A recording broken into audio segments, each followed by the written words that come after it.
मैं मौली कर्मकार आद्या कौशलम ट्रस्ट के तरफ से आज आपको प्रकृति और योगा के बारे में हम एक नया एस्पेक्ट देखने जा रहे हैं। तो चलिए पहले हम डिस्कस करते हैं क्या है प्रकृति। उसके बाद हम आसनों का कुछ सीक्वेंस करेंगे जो कि हमारे सारे दोषों के लिए सुटेबल है। प्रकृति जो नाम 3 संस्कृत धातु से जुड़ा हुआ है, प्रा, कृ और ति। हमारे आयुर्वेद में मैं आपको आज पूरी तरीके से आयुर्वेद के दृष्टिकोण से बता रही हूँ। प्रा, कृ और ति हमारे आयुर्वेद में 3 गुण है, सत्व, रज और तम। सत्व माने जो कि प्योर ब्लिस, प्योरिटी, सुपेरियरिटी वो देता है सत्व। तो प्रा जो धातु है उसका मतलब है सत्व गुण या सुपेरियर क्वालिटी। कृ का अर्थ हमारे ब्राह्मण दैवत पुराण में आयुर्वेद के हिसाब से है रजस। रजस माने एक्शन, जो कि क्रियाशील हो, जो आपको कार्य करने की क्षमता देते हो। और ती से आता है हमारा तमस गुण। तमस गुण जो हमको स्थिरता या लेजीनेस या हमको अज्ञानता के एक मास में रखती है। तो ये हुआ प्रकृति का एक मीनिंग कि हमारे सत्व, रज और तम गुण, ये तीनों गुण ही हमारे लिए मिलके हमारे बॉडी को बनाती है। तो ये हुआ हमारा बेसिक जो गुण है उसके ऊपर प्रकृति का मीनिंग। और दूसरा एक मीनिंग निकल के आया है आयुर्वेद के ग्रंथों से, ये है प्रा और कृति। प्रा माने जो कि ओरिजिनल है, जो सबसे पुरातन है, जो जहां से आदि हुई है, सबकी उत्पत्ति हुई है, प्रा द ओरिजिनल फॉर्म। और कृति माने टू फॉर्म, क्रिएट। तो हमारी प्रकृति मिलके जो एक वर्ड अभी निकला है, इसका मतलब ये है कि हमारा ओरिजिनल नेचुरल फॉर्म, हम किस स्थिति में जन्म हुए हैं, जन्म के दौरान ही डिसाइड हो जाता है मातृगर्भ में कि हमारी प्रकृति कैसे बनने वाली है। जी हाँ, आचार्यों ने बताया है कि मातृगर्भ में जैसे अंडाणु और शुक्राणु का मिलन होता है, उसी समय हमारे माता पिता से मिली हुई हमारे गुण, जिसको हम मॉडर्न साइंस में जेनेटिक्स बोलते हैं, उससे मिलके बना है हमारा प्रकृति। तो प्रकृति क्या है? प्रकृति वो है जो हम है, हमारी original constitution of the body. किसी व्यक्ति की जो नेचुरल कॉन्स्टिट्यूशन है बॉडी की, उसको बोलते हैं प्रकृति। उसमें फिजिकल एंड मेंटल बोथ आएगा। आयुर्वेद हमारे स्थूल शरीर को और हमारे मानसिक, हमारे कॉन्शियसनेस को अलग नहीं समझती। मेंटल एंड फिजिकल बॉडी मिलके हम बने हैं। तो मेंटल एंड फिजिकल बॉडी की जो गुण है सत्व, रज, तम, वो मिलके हम बने हैं। और साथ ही आयुर्वेद में एक कॉन्सेप्ट है विच इज कॉल्ड दोषा। दोषास माने क्या? दोषास बुरा मत समझिए। दोषास माने द 3 फंडामेंटल एनर्जी या ह्यूमर जिससे आप बने हैं। आयुर्वेद के हिसाब से दोषास 3 होते हैं मुख्यतः, वो है वात, पित्त और कफ। ये हमारे वो एनर्जीज है जो हमारे सूक्ष्म लेवल एंड हमारे स्थूल लेवल, मतलब हमारे बॉडी के इंटरनल एंड बॉडी के सुपरफिशियल एंड बॉडी के फिजियोलॉजिकल फंक्शंस एंड बॉडी के जितने सारे आपके थिंकिंग प्रोसेस से शुरू करके आपके हाथों के मूवमेंट, आप क्या बोलेंगे, उसके बाद आप क्या खाना पसंद करेंगे, आपको नींद कैसी आएगी, आपकी बोलचाल कैसी होगी, everything from the surface level to the deeper level, हमारे वो सूक्ष्म शरीर और हमारे स्थूल शरीर को जो कंट्रोल करते हैं, वो मिलके बने हैं हमारे 3 दोषा, जिसकी वजह से हम बने हैं। तो प्रकृति यहाँ पे अगर मैं आसान शब्दों में बताऊं कि ये है आपकी आइडेंटिटी, कि आपकी बॉडी टाइप क्या है। तो प्रकृति निर्धारण के लिए मुख्यतः 3 दोषों को ही मेन पैरामीटर माना गया है, वात, पित्त एंड कफ। तो अभी हम चलेंगे ये देखने के लिए कि वात, पित्त, कफ बेसिकली क्या है। और जैसा मैंने बताया, प्रकृति हमारे मातृगर्भ में कॉन्सेप्शन के टाइम ही डिसाइड हो जाती है और ताउम्र हमारे साथ रहती है। मतलब जिस प्रकृति से हम जन्म हुए हैं वो प्रकृति हमारी हमेशा रहेगी। पर ऐसा हो सकता है कि जैसे जैसे हम बड़े होते हैं, एज वी एज, हमारी प्रकृति विकृति में बदल सकती है। कैसे? प्रकृति तो चेंज नहीं होती है, पर हमारे जो ये 3 दोषा है, वात, पित्त एंड कफ, इनमें इनबैलेंस आने के कारण ये दोषा कभी बढ़ जाते हैं या कम हो जाते हैं। तो इसको बोलते हैं विकृति। पर ये टेम्पररी हो सकता है या बहुत साल तक भी चल सकता है। तो आयुर्वेद का काम ही है आपके इन दोषा को बैलेंस करना और आपको एक प्रिवेंटिव ट्रीटमेंट देना ताकि आप रोगों से बच सके एंड ऑल्सो थेराप्यूटिक भी, ताकि आपको अगर रोग आ भी जाए तो भी आप उससे कैसे क्योर हो सकते हो। तो इसीलिए प्रकृति के बारे में जानना और उस पर काम करना इतना जरूरी हो जाता है। अभी हम जल्दी से देख लेते हैं जो मेन टॉपिक है कि हम घर में क्या कर सकते हैं। ठीक है, वात पित्त क्या है, क्या क्या विकृति हो सकते हैं, मैं आपको थोड़ा अवेयर करा दूं ताकि आप अपना समझ पाए प्रकृति विकृति और क्या क्या कर सकते हैं घर में। ठीक है, देखिए वात जिन लोगों में होगा प्रकृति या विकृति होगा वो ज्यादा दुबले पतले होंगे। ठीक है, उनका बॉडी वेट कम होगा, उनको वेट गेन करने में प्रॉब्लम होगा और वो उतने वेल मसल और वेल बॉडी शेप उनका नहीं होगा। ठीक है, बॉडी स्ट्रक्चर पतला होगा। कैसा, अभी आपने देखा बॉडी स्ट्रक्चर पतला होगा। जो पित्त वाले हैं उनका बॉडी स्ट्रक्चर मॉडरेट होगा, मसल्स अच्छे से होंगे, बोन्स अच्छे से फॉर्म होंगे और ना बॉडी वेट बहुत ज्यादा रहेगा ना बॉडी वेट कम रहेगा अगर बैलेंस स्टेट में हो। और जो कफ होगा उनमें ओबेसिटी, उनमें वेट गेन, जैसे कि कोई मुझे बोलता है मैडम मैंने तो बस पानी ही पिया, थोड़ा सा एक टाइम खाना खा फिर भी वेट इतना ज्यादा है। क्यों? क्योंकि उनमें कफ बढ़ा हुआ है। ओके, वेट गेन के और भी रीजन है पर मुख्यतः अगर प्रकृति कफा होगी या कफा विकृति होगी तो आपको वेट कम करने में पसीने छूट जाएंगे लिटरली। और बाद वालों का क्या होगा, जितना भी खाए उतना वेट तेजी से नहीं बढ़ेगा। ठीक है, और पित्त वालों का ना बहुत ज्यादा बढ़ेगा ना बहुत ज्यादा घटेगा। तो आप समझ रहे हैं, बात बनता है वायु और स्पेस से, एयर और ईथर। ठीक, मतलब हवा। तो वो क्या होता है, हवा लाइट होता है, चंचल होता है, तो उनका मन की जो स्थिति है they are also prone to mental diseases. क्यों? क्योंकि मन का स्वभाव ही होता है चंचल होना। तो जितने न्यूरो डेवलपमेंटल डिसऑर्डर होते हैं, जितने न्यूरोलॉजिकल डिसऑर्डर होते हैं और साथ ही में जितने मेंटल डिसऑर्डर्स होते हैं उसमें हम देखते हैं कि वात बढ़ा हुआ है। Vata one of the main reason है वो होने के। ठीक है, जैसे कि क्या, जैसे कि पार्किंसंस, एल्जाइमर, डिमेंशिया, ये हुए न्यूरोलॉजिकल डिसऑर्डर्स। मेंटल डिसऑर्डर्स में जैसे कि इंसोम्निया, एंजाइटी, डिप्रेशन, अगर बात कम हो जाए तो डिप्रेशन हो जाएगा, अगर बात बहुत ज्यादा हो जाए तो आपको ऑटिज्म, एडीएचडी जैसे हाइपर एक्टिवनेस भी आपको देखने को मिलेगा। ठीक है, ऑटिज्म एंड एडीएचडी में तीसरा का भी रोल रहता है। पर जैसे कि आप देखेंगे बहुत ज्यादा चिड़चिड़ा, बहुत ज्यादा कुछ दिमाग एक जगह बैठ ही नहीं पा रहा है, ओवर थिंकिंग, ये सब बात के कारण हो सकता है। नींद नहीं आना वो भी बात के कारण हो सकता है। जरूरी नहीं सिर्फ एक ही दोष इन्वॉल्व हो, दो तीन। और बात बढ़ने से क्या क्या होगा, कोई भी पेन, बॉडी में कहीं भी दर्द, अनएक्सप्लेन पेन, घुटने में दर्द, पेट में दर्द, सर में दर्द, माइग्रेन, आपको गैस ब्लोटिंग हो रही है, पेट में दर्द, आपको अर्थराइटिस बन रहा है, आपके घुटने जो है घिस जा रहे हैं, वो सब बात बढ़ने की वजह से होता है। क्यों? क्योंकि बात का काम है बॉडी में मूवमेंट, चलगुन लेके आना। तो जो भी मूवमेंट रिलेटेड डिसऑर्डर्स है वो बात बढ़ने की वजह से हो जाता है। और मसल्स का क्षय भी, जैसे मसल्स वीक हो जा रहे हैं, रेस्टलेस लेग सिंड्रोम है, फाइब्रोमाइल्जिया है, उस सब में भी आप बात बढ़ना का प्रॉब्लम देख सकते हैं। And also menstrual problems like आपको बहुत दिन तक पीरियड्स नहीं आ रहे हैं, आपको वैसा हो रहा है, आपको सिस्ट बन रहे हैं, वो सब हो सकते हैं। फिर और भी मेंस्ट्रुअल प्रॉब्लम्स होते हैं, उसमें भी आपका बात का जो अपाना वायु, जो एक्सक्रीशन है, मेंस्ट्रुएशन है, वो भी बात का काम है। तो मेंस्ट्रुएशन में पित्त का भी काम है। ठीक है, तो हम देख लेते हैं पित्त दोष क्या है और पित्त दोष बढ़ने से क्या क्या होता है। पित्त अग्नि और जल, ये दो पंचमहाभूत है, फायर एंड वाटर, इससे मिलके भी बना है। तो पित्त जनरली ही थोड़ा सा क्या होगा, अग्नि है, तो अग्नि मतलब क्या, फायरी, कॉन्फिडेंट, करेजियस, मतलब लाइक सन। पित्त का जो रूलिंग प्लैनेट है दैट इज सन। ठीक है, सूर्य, तो सूर्य के जैसा तेज भी होगा, वो आदमी बहुत इंटेलिजेंट होगा, वो आदमी शार्प होगा, वो आदमी एम्बिशियस होगा, जैसे उसको कुछ कर दिखाने की पैशन होगा, जिसको हम लिटरली कर्मा योगी बोलते हैं, कुछ करेगा, बैठा नहीं रहेगा।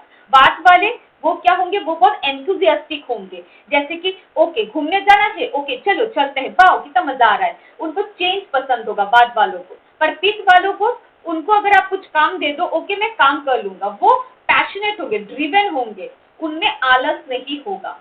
बात वालों में भी आलस नहीं होता, वो भी बहुत एनर्जेटिक होते हैं। पर कफ वालों में बहुत आलस होता है। तो पहले पित्त कंप्लीट कर लेती हूँ, ठीक है।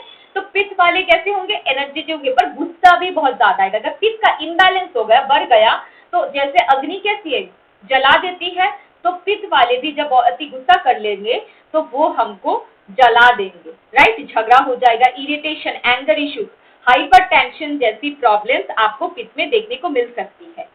और क्या, पित्त वालों का देखिए आप, मैंने तो पूरा का पूरा चार्ट लगा के रखा है। पित्त वालों का कैसा बाल, कैसा बाल उनके सॉफ्ट होंगे, शाइनी होंगे, पर वात वालों का बाल कैसा, रफ होंगे, बाल में स्प्लिट एंड्स आएंगे, बाल में टूट रहे हैं, बाल में ड्राइनेस है, स्किन में ड्राइनेस है। और पित्त वालों का क्या, स्किन नॉर्मल पिंकिश रहेगी, रेडिश रहेगी, स्किन नॉर्मल मॉइस्ट रहेगी, ठीक ठाक रहेगी। पर प्रॉब्लम क्या आएगी, प्रॉब्लम आएगी कि दाद, खाज, फोड़ी, फूंसी, स्किन प्रॉब्लम से प्रोन होंगे। जितने भी ज्यादा अर्टिकेरिया, सोराइसिस, एक्जिमा जैसे आप प्रॉब्लम्स देख रहे हैं, उसमें पित्त इन्वॉल्व है। और क्या, पित्त इन्फ्लेमेशन भी बहुत जल्दी करता है। जैसे कि आप जानते हैं पित्त सारे बॉडी के सिक्रीशंस के लिए रेस्पॉन्सिबल है। जैसे कि थायराइड ग्लैंड में प्रॉब्लम हो, थायराइड हार्मोन नहीं सिक्रीट हो रहा है, हाइपोथायरॉइडिज्म, हाइपरथायरॉइडिज्म, उसमें पित्त इन्वॉल्व है। पीसीओडी, पीसीओएस, उसमें पित्त इन्वॉल्व है। हार्मोनल इम्बैलेंस में पित्त इन्वॉल्व है। स्किन प्रॉब्लम्स में पित्त इन्वॉल्व है। तो ऐसे उनमें पिंपल असनी भी ज्यादा देखने को मिलेगी और बाल भी जल्दी सफेद हो जाएंगे, जिनका भी पित्त बढ़ा हुआ है। जिनका नॉर्मल है वो तो वेल एंड गुड।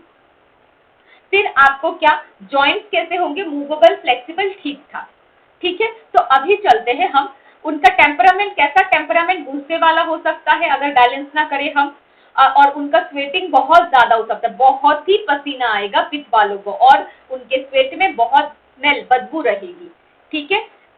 अच्छी स्मेल नहीं आएगी, बॉडी ऑर्डर का प्रॉब्लम हो सकता है, बैड ऑर्डर, मुंह में दुर्गंध आता है, वो भी पित्त का वन ऑफ द रीजन है, माउथ में दुर्गंध जो आता है। और मूड मूड शॉर्ट टेम्पर्ड, ठीक है। बात वाले ठीक है, खुश है अगर बैलेंस है, अगर इम्बैलेंस है तो डिप्रेशन, एंजाइटी में भुगत सकते हैं, और बहुत ही टॉकेटिव होते हैं बात वाले, पट पट पट पट करते रहते हैं। पित्त वाले मॉडरेट, बात वाले एक्सीलेंट आर्टिस्ट, क्रिएटिव वो ज्यादा होते हैं, वो हीलर बन सकते हैं, बात वाले अच्छे टीचर भी बन सकते हैं। पित्त वाले लीडरशिप क्वालिटी ज्यादा देखी जाती है, मतलब जैसे कि प्राइम मिनिस्टर, प्रेसिडेंट, किसी कंपनी का फाउंडर, सीईओ, बड़े कोई ऑर्गेनाइजेशन को मैनेज करना, लीडरशिप, दादागिरी करने की जो आदत है वो पित्त वालों में ज्यादा देखी जाती है। ओके, तो अभी चलते हैं, ये शॉर्ट में बताया मैंने, इम्बैलेंस बता दिए, रोग बता दिए, hypertension, skin problems, liver issues, आपके intestinal problems like IBS, IBD, ये सब मोटा मोटा, थायराइड, ये सब मोटा मोटा है। बहुत सारे मेंस्ट्रुअल प्रॉब्लम है, एंड्रोमेट्रोसिस, एडिनोमाइसिस, वो सब भी है, ठीक है। और साथ में अभी चलते हम कफ पे। कफा जैसे आप देख रहे हो, बॉडी टाइप थोड़ा सा स्थूल्य है, मोटा है, ओबीस है। तो ये क्या बना है, ये बना है पृथ्वी और जल, वाटर एंड अर्थ एलिमेंट से। तो water and earth, these are all cold, ठीक है, कोल्ड नेचर के, भारी है। पृथ्वी माँ कैसे बोलते हैं, इतनी सहनशील, धरती माँ हमारी सबसे ऊपर है ना। तो कफ वालों का मूड भी वैसा, सहनशील, काम, पेशेंस लेवल उनमें टॉप नॉच, ठीक है। कुछ ने, किसी ने कुछ बोल दिया, जल्दी से गुस्सा नहीं करेंगे। ऑन द कॉन्ट्ररी, पित्त वालों को बोल दिया, अरे तू तो ऐसी है, अभी गुस्से से मतलब लाल पीला, हाँ कैसे बोल दिया मुझे से, हाँ मुझे कैसे बोल सकते हैं। पर कफ वाले कोई बात नहीं, ठीक है, वो उनका जजमेंट है ऐसा, बिल्कुल काम, कूल, सॉफ्ट, सॉफ्ट स्पोकन बहुत, और जो भी काम करते हैं आराम आराम से करते हैं, ठीक है। तो ये रहा उनका माइंडसेट। ये तो बेस्ट पीपल होते हैं जिनके, अगर कफ वालों के साथ आपको डील करना पड़े तो बहुत अच्छा। पर ये सब अच्छे गुण है, पर अगर गुण इम्बैलेंस हो जाए, ठीक है, दोष अगर इम्बैलेंस हो जाए, कम हो जाए, तो कफ या ज्यादा हो जाए, तब वो क्या दिखता है, लेजीनेस, बहुत आलसता, कि उनको मन ही मतलब नहीं करते कि उठ के कुछ काम करे, उनमें ना वो करेज नहीं है, एंथुसियाज्म नहीं है कि कोई एक्शन भी ले पाए। उनको लगता है अरे यार फिर से जाना पड़ेगा, काम दे दिया, अरे यार काम आ गया, कल करूंगा, परसों करूंगा, प्रोकास्टिनेशन, ये उनमें बहुत देखा जाता है अगर इम्बैलेंस है। फिर बॉडी में क्या देखा जाएगा, बॉडी टाइप में देखिए, वो ऐसे तो वो ओबेसिटी की तरफ ज्यादा झुके रहते हैं, वो स्थूल्य रहता है, पर वो एकदम स्किन देखे तो स्किन एकदम सॉफ्ट, मॉइस्ट, बिल्कुल एकदम व्हाइट, फेयर, गोरे चिट्टे होंगे, बहुत ही सुंदर स्किन, सुंदर बाल, ऑयली एकदम होगा, और बॉडी स्ट्रक्चर भी एकदम फर्म रिजिड, साथ ही साथ उनके नेल्स हो, उनके लिप्स हो, वो एकदम स्मूथ सॉफ्ट शाइनी सुंदर वेल स्ट्रक्चर्ड नेल्स होंगे। और फिर अगर आप उनके जॉइंट्स के बारे में बताएं तो हड्डियां भी अच्छे से, अगर कफ दोष सम है तो हड्डियों में जो लुब्रिकेशन होता है साइनोवियल फ्लूइड वो ठीक मेंटेन रहेगा। अगर कफ दोष कम हो जाता है तो साइनोवियल बॉडी की जो लुब्रिकेशन के लिए जो भी कार्टिलेजिनियस स्ट्रक्चर है, हमारा फ्लूइड्स है बॉडी में, फ्लूइड्स वो कम हो जाएगा। अगर कम हो जाता है तो क्या होगा, जॉइंट में प्रॉब्लम हो सकती है, जॉइंट घिस जाता है, साइनोवियल फ्लूइड कम हो जाता है, अक्सर एल्डरली एज में देखा जाता है, तो वो कफ दोष कम हो जाने की वजह से होता है। ठीक है, एपेटाइट उनका कैसा होगा, एपेटाइट उनका कम होगा, उनको उतना भूख प्यास नहीं लगेंगी, आप उनको अच्छे से फास्टिंग में रख सकते हो, खाना एक टाइम भी दो तो नहीं बॉदर होगा। पर पित्त वालों का क्या होगा, भूख बहुत लगती है, थोड़ी थोड़ी देर पे खाना चाहिए, खाना नहीं मिले तो गुस्सा हो जाते हैं। ठीक है, उनका मूड बिगड़ जाता है। बात वालों का क्या है, भूख कभी लगती है, भूख कभी नहीं लगती है, एकदम वेरिएबल, इरेटिक, पता नहीं है, डाइजेशन का उनका फिक्स नहीं है।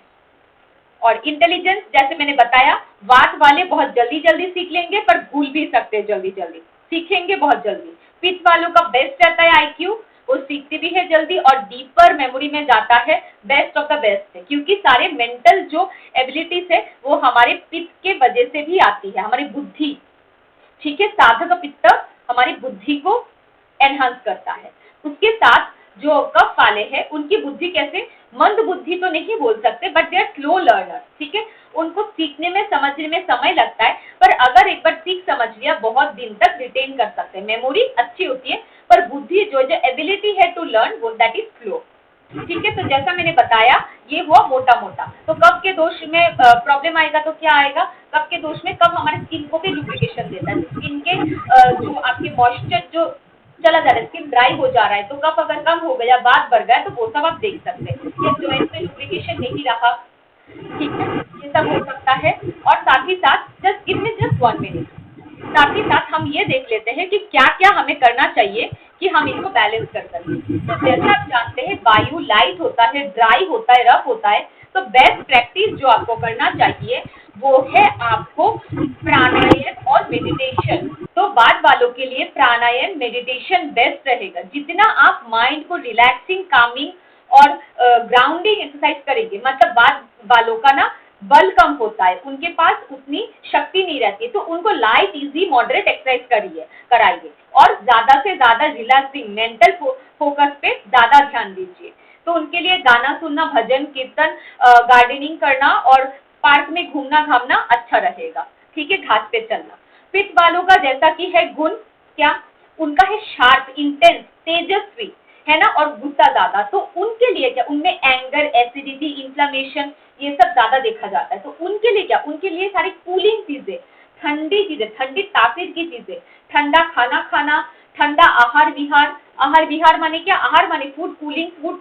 कूलिंग फूड में क्या आएगा, जैसे आप उनको छाछ, फ्रेश बना हुआ छाछ दे सकते हैं, आप उनको सत्तू का ड्रिंक दे सकते हैं, पानी, हाइड्रेशन मेंटेन करें, normal seasonal water rich fruits जैसे कि तरबूज आ रहा है, अभी सीजनल लोकल आम आ रहे हैं, फिर आप बेल का शरबत गर्मियों की सीजन में वो सब आप दे सकते हैं। पित्त का टाइम ही होता है, ये जो गर्मी के बाद से जो वर्षा ऋतु अभी आ रही है ना, ये जून जुलाई पित्त के संचय और प्रकोप का टाइम है ऋतुचर्या के हिसाब से। चाहे तो आप मेरा वीडियो देख लीजिएगा, ओके, उससे आपको पता चलेगा। तो आपको अभी क्या करना है, अभी आपको वाटर रिच फूड खाना है, आपको कूलिंग फूड जैसे धनिया, आपको मिंट, पुदीना, आपको खसखस, वेटिवर्ड जिसको बोलते हैं, ठीक है, खस का शरबत, आपको गोंद कतीरा, आपको गुलकंद, ये सब अपने डाइट में लेना है जो उनका पित्त प्रकृति है या पित्त भरा हुआ है, या समर सीजन में ओवरऑल पित्त बैलेंस करने के लिए। और आसन में क्या करेंगे, आसन में वो गर्मियों के दिनों में ज्यादा आसन नहीं करेंगे, गर्मियों के मिड दोपहर की धूप से बचेंगे पित्त वाले, और वो क्या करेंगे, वो ज्यादा ब्रीदिंग एक्सरसाइज, शीतली प्राणायाम, शीतकारी प्राणायाम, ठीक है, शीतकारी, शीतली, ये करेंगे, ये सब कूलिंग प्राणायाम करेंगे, भस्त्रिका और कपालभाति को कम करेंगे, अवॉइड करेंगे, heating pranayama and heating exercise पित्त वाले कम करेंगे, सूर्य नमस्कार मॉडरेशन में करेंगे, और जितना हो सके खाली पैर घास पे चलेंगे, ठीक है, एटलीस्ट 15 मिनट से डे खाली पैर घास पे चलिए, पित्त ऐसे ही कम होगा। ये मैंने बता दिया। और खाने में क्या रखेंगे, मैं रसों पे लास्ट में आ रही हूँ। अभी चलते हम कफा वाले पे। कफा वाले का जैसे गुण देखिए, हैवी है। गुरु, गुरु माने हैवी, भारी है। भारी होने की वजह से उनका मोटापा, उनका स्थिरता, वो चल नहीं पाता, कफ पंगु होता है, कफ और पित्त, ठीक है, बात की वजह से चल पाते। तो lethargy, weight gain, constipation, not really constipation, आपको सर्दी, खांसी, बलगम, जुकाम, नजला, जितने सारे रेस्पिरेटरी इलनेसेस है वो सब कफ बढ़ने की वजह से होता है। तो आपको क्या करना है, आपको सारे एनर्जेटिक प्राणायाम एंड एक्सरसाइज करना है, जैसे कि सूर्य नमस्कार, भस्त्रिका, कपाल भाती। आपको सारे एक्सेस, आपको मतलब गरम गरम चीजें लेनी है, जैसे कि सूप, आपको हल्दी, आपको अदरक, आपको गार्लिक, ये सब आपको लेना है अपने डाइट में, ठीक है। गरम गरम जो सिर्फ चीज होती है। आपको रात में कम खाना खाना है। कफ वाले का डाइजेशन स्लो रहता है, मेटाबॉलिज्म स्लो रहता है, मंद अग्नि की प्रॉब्लम रहती है, ठीक है, खाया पिया अच्छे से पचता नहीं है, जिसकी वजह से ओबेसिटी होता है। तो उनके लिए बेस्ट जो पंचकर्मा में बताया गया है वो है उद्बर्तन। उद्बर्तन मतलब ड्राई पाउडर मसाज, ठीक है। ड्राई कोई भी आप पाउडर लेके, जैसे कि आप चाहे तो अर्जुन का छाल, आप दशमूल, ये सब लेके आप ड्राई पाउडर मसाज या ड्राई ब्रशिंग हाथों से ही कीजिए, मर्दन करिए अपने शरीर का, ऑयल नहीं यूज करना।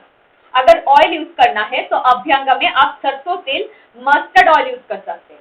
अभ्यंगा मीन्स बॉडी मसाज, ओके। ये थेराप्यूटिक भी होता है और डेली प्रिवेंटिव भी होता है। डेली भी आप कर सकते हैं शरीर अच्छा रखने के लिए, जॉइंट्स, मसल्स, टिश्यूज और रोगों से बचने के लिए। और थेराप्यूटिक माने कि आप उसको मतलब थेरेपिस्ट के अंडर में महीने में एक बार या पंचकर्मा की रीतु अनुसार कर सकते हैं।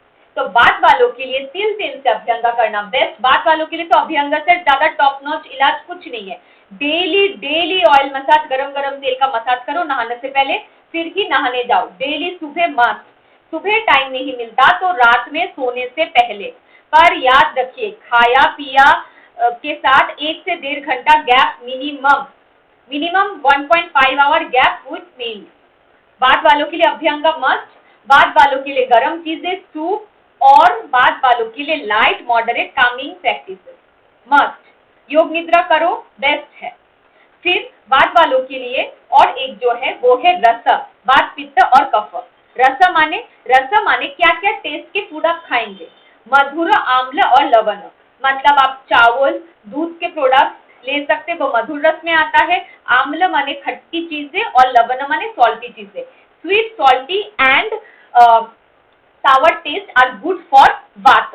तो इसमें क्या आएगा, चावल, गेहूं, फिर आपका आएगा उसमें लाइक ऑयल और लुब्रिकेटिंग थिंग्स, घी आएगा, मधु आएगा, शर्करा, देसी खांड यूज कीजिए प्लीज, रिफाइंड शुगर मत यूज कीजिए, white sugar are bad for health, use jaggery और देसी खांड मिल जाएगा, ढूंढ लीजिए। ये रहे बात के, ठीक है। पित्त के क्या है, पित्त के है मधुरो, तिक्त और कषाय। फिर से मधुरो मतलब स्वीट टेस्ट की, चावल, गेहूं, दूध, घी, ओके। इसमें आता है तिक्त माने बीटर, स्पाइसी मत समझिए, तिक्त माने बीटर, जैसे करेला, जैसे आपकी नीम, जैसे आपका कोई भी बीटर, मुझे याद नहीं आ रहा है, वो सब बीटर टेस्ट, कड़वा जो भी लगता है वो बीटर टेस्ट पित्त के लिए बहुत अच्छा, लीवर के लिए detoxifying, blood purifier, best, excellent है।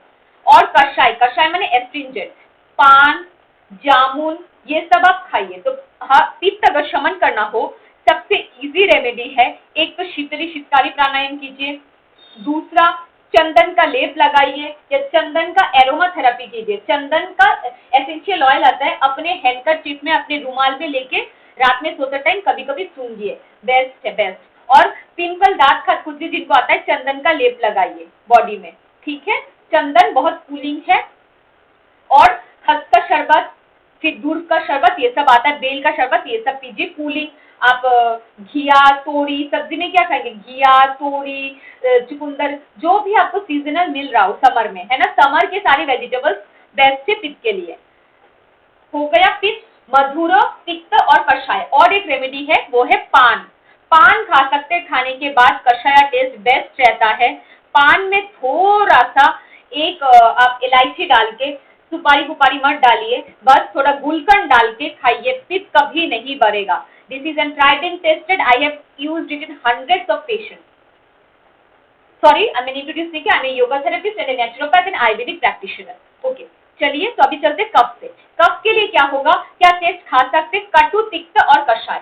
यहाँ पे आता है कटु। कटु इज स्पाइसी, पंजेंट, जैसे कि थोड़ा सा गरम मसाले, जैसे कि आप ने खाया, ब्लैक पेपर लिया आपने, हींग लिया आपने, कोई भी स्पाइसी फूड लिया, तो कफ वाले अच्छे से उसको ले पाएंगे, क्योंकि वो बॉडी में हीट जनरेट करता है और कफ वाले को चाहिए ही हीट, क्योंकि उनमें हमेशा शीतलता रहती है, कोल्ड, मेटाबॉलिज्म स्लो है, स्लगिश है। तो कटु, तिक्त माने बीटर, करेला वरेला खाइए, घिया तोड़ी खाइए, एस्ट्रिंजेंट कषाय, पान भी खा सकते हैं। ओके, तो समझ आ गए सबको। तो बात वालों को वार्म, मॉइस्ट, तेल, घी खाते रहना है। पित्त वाले को कूलिंग फूड खाना है, ज्यादा तेल मसाला बिल्कुल नहीं खाना है। और कफ वाले को तेल तो खाना ही नहीं है, पर आपको मसाले ज्यादा खाने हैं, ठीक है, गर्म, ताकि शरीर को गर्म दे। कम खाना भोजन करना है और जल्दी भोजन करना है, ठीक है, आपके लिए बार्ली वगैरह सही रहेगा। ये फ्रूट्स एंड वेजिटेबल्स कुछ है, जो भी सीजनल, फ्रूट्स एंड वेजिटेबल्स का एक ही फंडा है, जो भी सीजनल लोकल मिल जाए वो खाओ, बस आपके शहर में जो मिलता है। मूंग दाल सबके लिए बेस्ट है, घी सबके लिए बेस्ट है, त्रिदोष सामक है। और गिलोय, गिलोय से बढ़िया कोई इलाज नहीं है, गिलोय भी कभी कभी ले सकते हैं, ठीक है। तो ये रहा शॉर्ट में बात पित्त का। सॉरी आपका पूरा टाइम ले लिया, अभी आप क्वेश्चन पे चलते हैं, मैं स्क्रीन स्टॉप करती हूँ। मौली जी, मैं प्रथम आपसे ज़रा एक दो चीज़ें और पूछनी हैं। आपने बहुत अच्छा समझाया है, वात पित्त कफ के बारे में बड़ा अच्छा ज्ञान दिया है। ये बताइए कि ये प्रवृत्ति हमारी तो बदलती रहती है, मौसम के हिसाब से भी बदलती है और कभी कभी कंबाइंड भी हो जाते हैं। उस स्थिति में भी हमें बदलाव की आवश्यकता पड़ेगी, अवश्य पड़ेगी, निश्चित रूप से, क्योंकि अब बॉडी को डिटॉक्स करना बहुत आवश्यक है। और अगर बॉडी डिटॉक्स रहेगी तो नेचुरोपैथी के हिसाब से हम लोग चलते रहेंगे, प्रकृति के हिसाब से। जी, तो मुझे ये बताइए, जब तीन दोष हमारे बदलते रहते हैं, उन स्थिति में हमें पूरी तरह ज्ञानवर्धक होना बहुत आवश्यक है, या ये प्रवृत्ति बदलने के हिसाब से ही हम आपको सुधार पाएंगे या अथवा नहीं, क्योंकि जाने अनजाने में कभी कभी बहुत कुछ खा भी जाते हैं हम लोग। जी सर, जितना मैं समझ पा रही हूँ आपका क्वेश्चन ये है कि एक तो है प्रकृति और जो बदल रही है वो भी विकृति, तो अभी हम क्या करें, प्रकृति भी है और दोष बदल भी रहे हैं। तो देखिए, पहला जो आयुर्वेद का सिद्धांत ये बताता है, प्रकृति तो आपके हमेशा है, उस अकॉर्डिंग तो आपको करना ही है, पर प्रेजेंटली अगर आपको कोई दोष की वजह से आपको डिजीजेस आ रही है, आपको तकलीफ हो रहा है, विकृति जो स्टेट है दोष का, उसको पहले बैलेंस करना जरूरी है। मान लीजिए एग्जाम्पल के तौर पे आपकी प्रकृति, और भी बता दूं, प्रकृति कभी अकेली एक ही टाइप की प्रकृति, जैसे सिर्फ बात पित्त और कफ, ऐसा कम देखने को मिलता है। 80 to 90% ऑफ द लोगों में डुअल प्रकृति मिलती है, जैसे कि बात पित्त, पित्त कफ और वात कफ, ऐसा टाइप का। जनरली हमेशा द्विज प्रकृति के लोग ही ज्यादातर होते हैं, और कुछ कुछ लोग 10% स्त्री वाले, सम प्रकृति वाले, मतलब बात पित्त कफ तीनों है। सिंगल प्रकृति वाले बहुत कम पॉपुलेशन में देखा जाता है, कि मतलब उसमें से सिंगल है। तो अभी आते दोषों की बारी। बिल्कुल हमारे आहार विहार, हमारे मेंटल थिंकिंग से शुरू करके फिजियोलॉजिकल एक्शन में प्रकृति सब लाइफस्टाइल की वजह से चेंज हो जाती है, मतलब विकृत हो जाती है, जो दोष है। तो उसमें क्या करें, तो अभी जो बड़ा हुआ दोष है ना, मान लीजिए अभी आप इस स्टेज में है, 30s में है, तो अभी आप अपने इस एज में प्रेजेंटली जो डिफिकल्टी फेस कर रहे हैं, जिस भी दोष के बड़े होने, उसको शमन करना पड़ेगा। फर्स्ट एक्शन आएगा आपका, जो दोष बढ़ा हुआ है उसको कम करेंगे, पर साथ ही साथ ये भी ध्यान रखेंगे कि बाकी दोष ना बढ़े, क्योंकि आपकी प्रकृति क्या है, वो निरीक्षण करने के बाद ही विकृति का इलाज दिया जाता है। तो आप पहले अपने विकृति को कम करेंगे और ऐसी कॉमन चीजें अपने डाइट और लाइफस्टाइल में करेंगे जो कि किसी भी दोष को नहीं बढ़ाता जो आप में है। तो यही रहता है अप्रोच, मतलब ऐसा कुछ नहीं करेंगे। जैसे कि देखिए, पित्त वालों का मान लीजिए, किसी को मैं एक एग्जांपल के तौर पे समझा रही हूँ, किसी को स्किन में एक प्रॉब्लम है, अर्टिकेरिया समझ लीजिए, जिसमें रेडिशनेस होता है, थोड़े थोड़े फोड़ी फुंसी निकलती है और बहुत इचीनेस रहती है, और उसी के साथ उसको हाइपरटेंशन भी है, ठीक है, पर उसी के साथ उसका मतलब ऐसा हो रहा है ना कि उसका जो वेट है वो बहुत ज्यादा बढ़ रहा है। तो देखिए, इसमें दो तीन चीज इन्वॉल्व है, एक तो स्किन प्रॉब्लम और हाइपरटेंशन है। इससे आप ये समझ सकते हैं कि उसका पित्त तो बढ़ा हुआ ही है, प्रकृति मान लीजिए उसका पित्त एंड कफाही है, और साथ में अभी इन दोनों का ही इम्बैलेंस है। तो जो ओबेसिटी जो हो रहा है, और साथ में इसकी प्रॉब्लम है, तो उससे आप ये समझ सकते हो, उसका कफा भी बढ़ा हुआ है, पित्त भी बढ़ा हुआ है। तो अभी आपको क्या करना है, प्रकृति से पित्त एंड कफा भी है और विकृति भी पित्त और कफा की, आपको दोनों को बैलेंस करे ऐसे चीजें देनी पड़ेंगी। तो आप ज्यादा ठंडा भी चीज नहीं दे सकते, ज्यादा गर्म भी नहीं दे सकते। गर्म दे देंगे तो पित्त बढ़ जाएगा, ज्यादा ठंडा देंगे तो कफ बढ़ जाएगा। तो आपको मॉडरेट, आपको एक्सरसाइज हो, आपको नेचुरोपैथी की प्रैक्टिस हो, ऐसा रखना है ताकि बैलेंस करे। ओके, और देखे आपको देखना है कि पेशेंट सह पा रहा है कि नहीं, पेशेंट कंफर्टेबल है कि नहीं, आपको कॉन्स्टेंटली उसके टच में रहना पड़ेगा। अगर बॉडी इंडिकेशन देता है कि नहीं सहन हो रहा है तो इमीडिएटली स्टॉप। समापन करते पूजा जी, आप सब लोग क्लास में बने रहिए। यहाँ पे बहुत अच्छा विमला जी ने कार्यक्रम शुरू किया है, आप प्लीज बने रहिए।